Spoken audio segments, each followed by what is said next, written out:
Current affairs बहुत important है। अगर प्रीलिम्स की बात की जाए तो प्रीलिम्स के टाइम पे मैं हमेशा लोगों को ये बोलती हूँ कि स्टिक टू स्टैटिक। ठीक है, क्यों?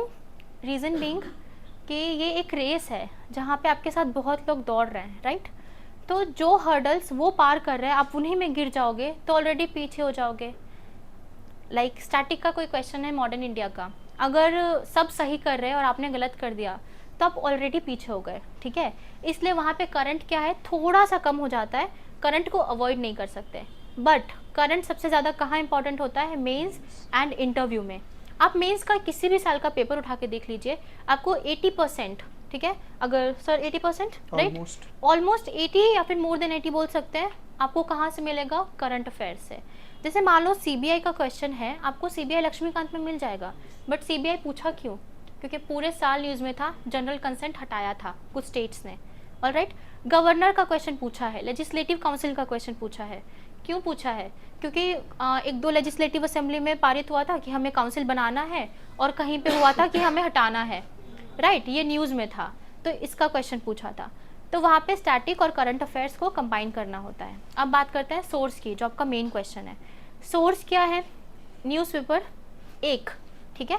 जब इंटरव्यू के लिए क्वालिफाई हो गए तब दो पढ़ना, अभी मत पढ़ो, एक पढ़ो, कोई सा भी पढ़ सकते हो, हिंदू या फिर इंडियन एक्सप्रेस। ऑलराइट, अगर हिंदी या फिर गुजराती ऐसा कोई लैंग्वेज है तो भी आई वुड सजेस्ट कि कंटेंट बढ़ाने के लिए हिंदू या फिर इंडियन एक्सप्रेस पढ़िए। इंडियन एक्सप्रेस की language is more easy, like easier than Hindu. Hindu हमें समझने में थोड़ा टाइम लग जाता है, ऑलराइट, और हिंदू में बहुत क्रिटिक साइड भी होता है गवर्नमेंट का। ठीक है, सो चूज़ वाइजली कि कितना ज़्यादा क्रिटिक करना है। आप अगर सिर्फ क्रिटिक करके आ जाओगे तो कैसा लगेगा सामने वाले को कि आप जिस गवर्नमेंट यानी जिस सिस्टम का पार्ट बनने जा रहे हो उसी को हटाने की बात कर रहे हो, उसी की बुराइयां पे बुराइयां किए जा रहे हो। सो सॉल्यूशन ओरिएंटेड माइंडसेट होना चाहिए आपका, राइट। तो ये चीज़ें कैसे पता चलेंगी? पेपर से। पेपर ज़रूर और ज़रूर पढ़ना है, हर रोज़ पढ़ना है, ठीक है। कोई कुछ भी बोले, मैं तो यही सजेस्ट करूँगी कि प्लीज़ पेपर पढ़िए, सीसैट में भी बहुत हेल्प करेगा और दूसरी चीज़ों में भी। मान लो एक क्वेश्चन होता है ना, पेपर होता है आपका, क्वेश्चन पेपर मेंस का, आप क्वेश्चन पढ़ते हो, किसी को क्वेश्चन आज तक ऐसा हुआ है कि बहुत डिफिकल्ट लगा हो, इंटरप्रेट ना कर पा रहे हो?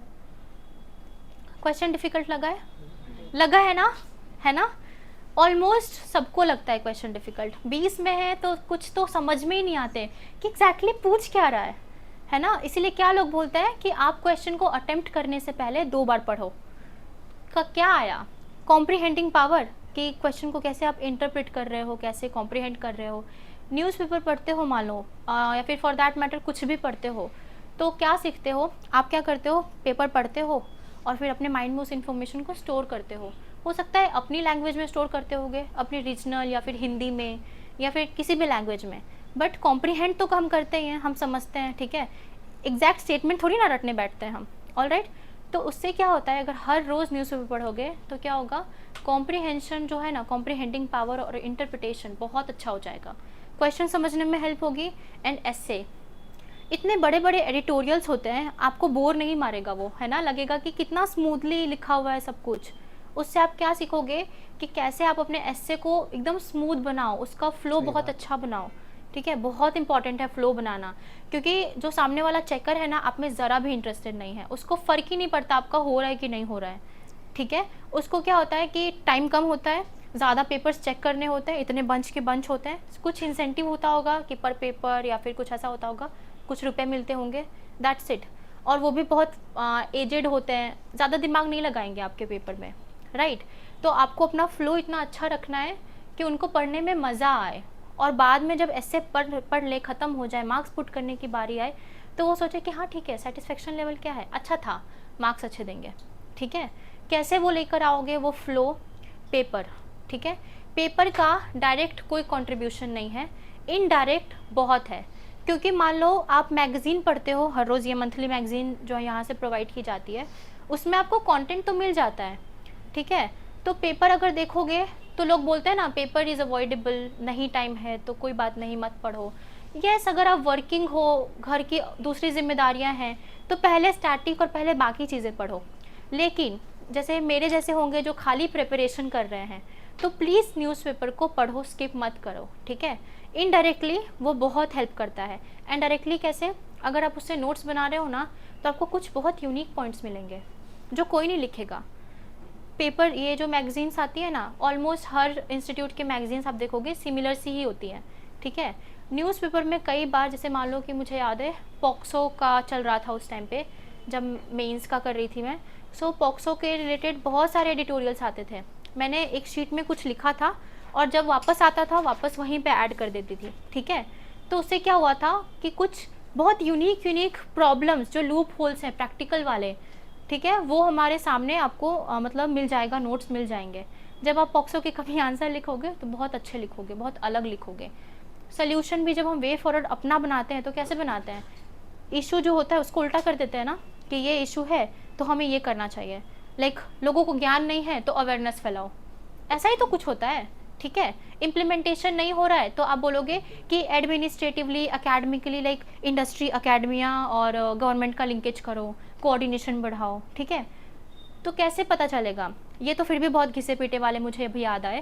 बट अगर रियल प्रैक्टिकल चैलेंजेस आपको पता होगा तो आप real practical way forward suggest कर पाओगे, ठीक है। सो प्लीज़ पेपर पढ़िए, और उससे क्या होगा, करंट अफेयर्स तो होता ही जाएगा। एक पेपर, एक मैगज़ीन जो यहाँ से मिल रही है वही मैंने भी फॉलो किया, ठीक है। वो मैगज़ीन अच्छी है, आप उसी को कर सकते हो। उसमें भी सारे टॉपिक इंपॉर्टेंट नहीं होते, इन केस आपसे कुछ मिस हो जाता है तो that is fine. Her month का रिलीजियसली करते रहिए, प्रीलिम्स मेंस दोनों में हेल्पफुल होगा। देखो, अगर करंट अफेयर्स में मैंने 2 बातें कही कि पेपर करो और एक मैगज़ीन करो, राइट।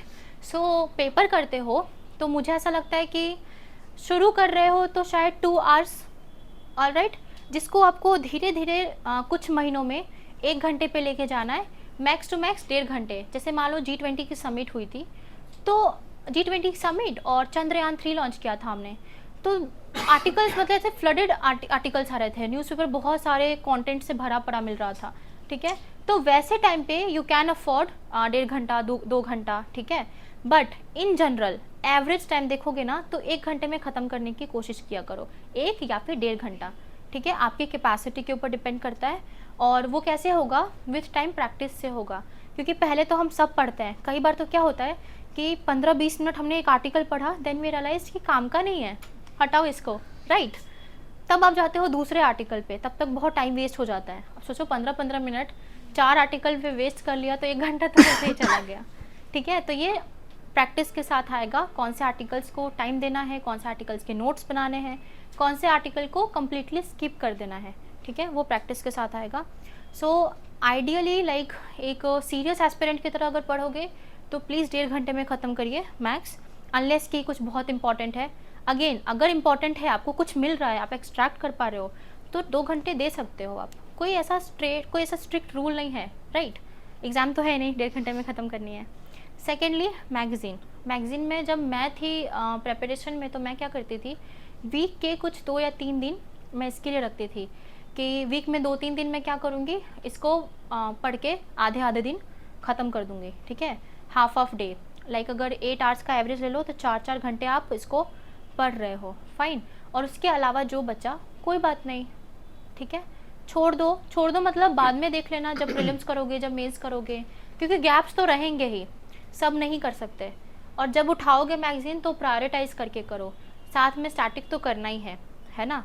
तो इसीलिए खाली हर रोज़ तो मैगज़ीन नहीं पढ़ सकते, वीक में 2-3 दिन आपको ऐसा लगे तो वो करो, 2-2 दिन फुल डे देना है तो वो करो, ठीक है। हर रोज़ 2-2 घंटे देने हैं, दैट इज़ ऑल्सो फेयर, जैसा आपको सूटेबल लगे, ठीक है। करंट अफेयर्स को ऐसे टाइम डिस्ट्रीब्यूट करना है। और कुछ?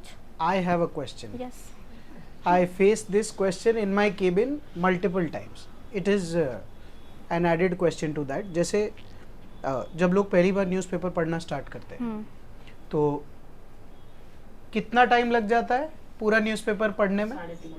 बराबर है, एवरेज 4 घंटे। So the question is how much time will it take for a student who starts with 4 hours a day to reach to yes, 1.5 hours a day? Because people start with 4 hours, फिर वो for छोड़ the देते next 10 odd days they are at 4 hours, and the 11th day बंद। कि इसमें 4 घंटे, I have told them a lot of times, but probably if you tell them, hopefully some people in the class may agree कि 4 घंटे से 1.5 घंटे तक कितने दिन करूं तो पहुंच सकता हूं। देखो ऐसा होता ही है, अगर आपको 3-4 घंटे लग रहे हैं कोई नई बात नहीं है। मैंने भी शुरू किया था तो ऐसा ही लगता था, क्योंकि जब हम नए नए शुरू करते हैं तो पहली बात तो हमें इश्यूज़ पता नहीं होता, राइट। है ना, समझने में टाइम जाता है। वो जो लैंग्वेज होती है वो हमें आदत नहीं होती इतनी डिफ़िकल्ट लैंग्वेज को कॉम्प्रिहेंड करने की, उसमें टाइम जाता है। 10-50 वर्ड तो मैं गूगल करती थी सीरियसली, ठीक है, क्योंकि पता नहीं होता था। आप किसी भी बैकग्राउंड के हो, हिंदी, इंग्लिश, बहुत सारे इंग्लिश मीडियम के बैकग्राउंड वाले बच्चे भी कैसा होता है कि नहीं समझ में आता रहता बहुत सारा वर्ड, है ना, बहुत सारे शब्द नहीं पता होते हमें, डिप्लोमेटिक वर्ड्स होते हैं, बहुत सारे अलग अलग टर्म्स होते हैं, ठीक है। तो दैट इज़ फाइन अगर शुरू में आपको लग रहा है तो। अब मेन क्वेश्चन को अगर टारगेट करें तो आप देखो, छोड़ो मत पेपर पढ़ना, ठीक है, एक मिडिल ग्राउंड लो, आप अपना एक टाइम फिक्स कर दो। जैसे मेंस में मेरे साथ क्या होता था, बहुत कम टाइम होता था मुझे भी, अगर मैं सच में अच्छे से पेपर को पढूं तो 1.5 घंटे तो लग ही जाते हैं, 1.5 घंटे, कभी कभी 2 घंटे। बट मैं मेंस में भी इतना टाइम अफोर्ड नहीं कर सकती। जब मेरा 2 महीने बाद मेंस है तो मैं 2-2 घंटे हर रोज़ पेपर नहीं पढ़ सकती, 1.5 घंटे पेपर नहीं पढ़ सकती। मैंने 40 मिनट या 45 मिनट अपने आप को अलॉट किया था। अब उसमें क्या करती थी मैं, प्रायोरिटाइज करके करती थी। सबसे पहले एडिटोरियल वाला पेज, कुछ नहीं देखना, डायरेक्ट जाओ 10 नंबर पे या 8 नंबर पे जो भी है, जाके उसमें देखो कि क्या करना है। 1-2 आर्टिकल्स लग रहा है, वो हेडलाइन से पता चल जाता है कि बहुत न्यूज़ में है, अभी इजराइल पैलेस्टीन का है, मान लो नोट्स बना रहे हो तो सबसे पहले वही वाला आर्टिकल देखो, उसमें कुछ और मिल रहा है क्या, ठीक है, विमेन रिजर्वेशन बिल या फिर ऐसा कुछ डायरेक्ट रिलेटेड वाला है, माइग्रेंट का आ रहा था, मैंने नोट्स बनाए थे, ऑल राइट। ऐसा करो, 30 मिनट जैसा मान लो कि वहीं चला जाता है, 10 मिनट या 5 मिनट में फिर ऐसे थोड़ा ऊपर ऊपर से आर्टिकल्स में देख लेती थी। जैसे मान लो कि नज़र पड़ गया WEF ने क्या निकाला है, ग्लोबल जेंडर गैप इंडेक्स, वहाँ पे रुकी, वहाँ पे 5 मिनट दिया। क्यों? क्योंकि रैंकिंग देखनी है, एनालिसिस देखना है कि कहाँ पे अच्छा कर रहे हैं, कहाँ पे बुरा कर रहे हैं, एजुकेशन में अच्छा है, हेल्थ में बुरा है, इकॉनमी में बुरा है, पॉलिटी में ठीक ठाक है बट और अच्छा करना है, ऐसे कुछ एनालिसिस थे। 5 मिनट तो जाएगा, रैंक लिखोगे 127 नया वाला रैंक है, ये सारी बातें, ठीक है। मेरा टाइम हो गया ख़त्म, कोई बात नहीं, मैं पैक करके छोड़ देती थी। पूरा छोड़ने से तो अच्छा है ना। आप ये अपने साथ करो, 2 घंटे टाइम लो और आप ऐसा करो कि इट्स ऑल राइट, पूरा नहीं पढ़ पा रहे, आधा आधा पढ़ना शुरू करो, बट उसको छोड़ना नहीं है। और देखना इवेंचुअली क्या होगा, यही 2 घंटे में आपकी स्पीड ना बढ़ जाएगी, आप पूरा पेपर कंप्लीट करने लगोगे। माई पॉइंट इज़ कि पेपर तभी तक इम्पॉर्टेंट है जब तक आप कुछ और कॉम्प्रोमाइज़ नहीं कर रहे, आप उसको एडिशनल बना के चल रहे हो तभी इम्पॉर्टेंट है वो, क्योंकि लोग बिना पेपर पढ़े भी एग्ज़ाम को क्लियर कर रहे हैं। दैट मीन्स बाकी चीज़ें ज़रूरी हैं, खाली पेपर से तो एग्ज़ाम होगी नहीं, ठीक है। सो करंट अफेयर्स के लिए बस इतना ही, पेपर और ये कर लोगे ना, ये करना ही बहुत मुश्किल होता है, कुछ और कर ही नहीं पाओगे, ट्रस्ट में, ठीक है। और अगर ये कर लिया तो this is more than enough, alright.